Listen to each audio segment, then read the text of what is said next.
Yung sa amin dito, teacher 3 ako. Binawasan sa tax ngayon.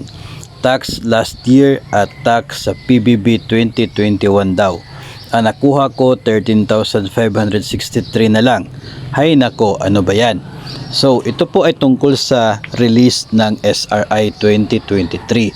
No, ang nangyari, isang teacher 3 ang ating sender at ang kanyang natanggap ay 13,563 na lang. Bakit gano'n na lang? Kasi yung tax daw sa SRI nila last year at yung tax na rin sa kanilang PBB 2021 binawas mula sa kanilang SRI ngayon, kaya yun na lang yung kanyang natanggap. And bakit gano'n po yung nangyayari? Ito po ang ating pag-usapan sa episode na ito. Kaya po sinasabi natin mga master na lahat ng mga tinatanggap po natin na benefits kapag sumobra na doon sa limit na 90,000 ay talagang subject to tax na po yan. Ngayon, kung ang inyo pong SRI 2022 no, ay yung portion po doon ay nirelease sa inyo ngayong taon o kaya ay late last year na. At the same time, binigay ito ng buo at walang tax deduction. Tapos itong PBB pa na binigay sa inyo this year, binigay rin na buong halaga at walang tax deduction. Dahil po sa pagbigay nito ng buong halaga mga master, ay yung actual na tax deduction sa inyo at tax remittance under your name ay lubos na mas mababa compared sa dapat sanang taxes ninyo. Kasi taxable na po yun, no? Sumobra ka na sa 90,000 na limit sa benefits, dapat taxable na yung mga benepisyong natatanggap.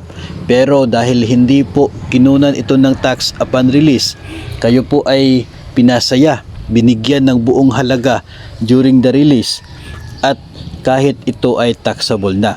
Ngayon, dumating yung December 2023, SRI 2023. Bakit doon sa SRI tinanggal lahat ng mga taxes sa previous benefits? Kasi matatapos ang taong ito na mayroon kang underpayment sa taxes mo kung hindi yan gagawin.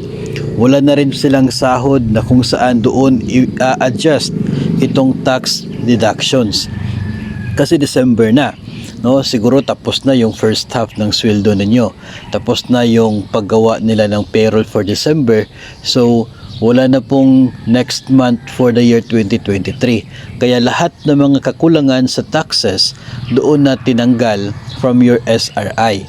Para during sa pag-compute nito, yung total tax deductions mo for the year, total tax payments mo for the year, ay sakto lamang doon sa total tax liability mo considering all of the benefits na natanggap mo ngayong taon. Ang ganitong senaryo mga master ang dahilan kung bakit sinasabi natin na mas maganda na kapag taxable na ang isang benepisyo upon release ay babawasan agad ito ng tax. Huwag nang hintayin pa yung katapusan ng taon dahil posible na doon sa last mong benefit doon kukunin lahat. O kaya ay kapag magkaroon ng adjustment sa huling mga buwan ng taon, may tendency pa na magka-undead ka, no? Kung doon pa sa last 3 months ng taon yung adjustment sa taxes, ang tendency niyan tataas yung tax deduction mo, so liliit yung net take home pay mo.